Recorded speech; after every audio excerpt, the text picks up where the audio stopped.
Absolument, c'est une arme djihadiste. Il faut se rappeler que le Hamas vise à libérer ces territoires qui sont tous les territoires d'Israël, tant la Judée-Samarie qu'à l'intérieur de la ligne verte, en tant que djihad défensif, parce qu'ils considèrent que cette terre leur appartient à l'islam. Et dans le djihad, ce qui importe, c'est l'efficacité. Et contrairement à Israël qui connaît très mal ses ennemis, par exemple, elle ne sait pas qu'ils font pas de différence entre les territoires de Judée-Samarie et ceux à l'intérieur de la ligne verte, nos ennemis ont compris que le kidnapping est l'arme la plus efficace en deux temps. Premièrement, elle permet de libérer de nombreux terroristes. Et deuxièmement, elle en fait permet de continuer la guerre contre Israël et de renforcer la motivation pour la faire. Et pourquoi c'est comme ça? Parce que de ce que je comprends, vous dites finalement que le problème n'est pas tellement le cynisme du Hamas ou le cynisme des organisations terroristes, mais plus les valeurs du judaïsme. Je ne crois pas que ce soit les valeurs du judaïsme.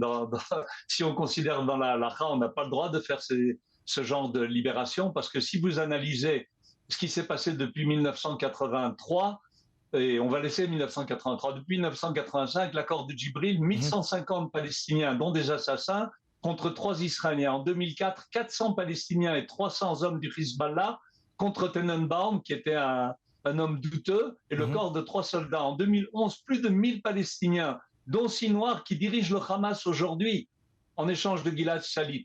Donc, en fait, et si on analyse bien, après ces libérations, il y a plusieurs centaines d'autres Israéliens qui ont été tués.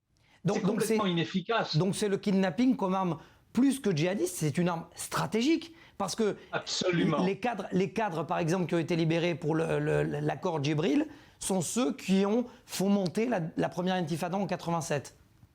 Absolument, ils font monter la première intifada en 87, et ce sont eux qui dirigent aujourd'hui le Hamas. Et tous les membres et tous les dirigeants terroristes qui sont contre Israël aujourd'hui sont issus de ces libérations de prisonniers. Donc Israël, comme l'avait dit d'ailleurs Yitzhak Navon à l'époque, quand il s'était opposé à l'époque du gouvernement Rabin en 85, il avait dit on va mettre du vent favorable dans la poupe des Palestiniens. C'est ça qui va se passer, c'est ce qui s'est passé effectivement. Et malgré cela, on continue à parler de libération d'une personne contre des milliers, au lieu de dire on est prêt à libérer un contre un. Mais alors la question, et ça sera ma dernière, est-ce que face à la frustration et aux caprices du Hamas qui dit négocier mais en même temps vouloir kidnapper et continuer à kidnapper, quelle est la solution israélienne? Si on ne fait pas ce genre d'échange, il n'y aura plus de tentatives, ou beaucoup moins, puisque ça ne vaudra pas le coup. Encore à chaque fois, le djihad, le critère est l'efficacité. Or, ils connaissent bien la psychologie israélienne qui en fait n'a rien à voir avec le judaïsme à ce niveau-là, c'est certain.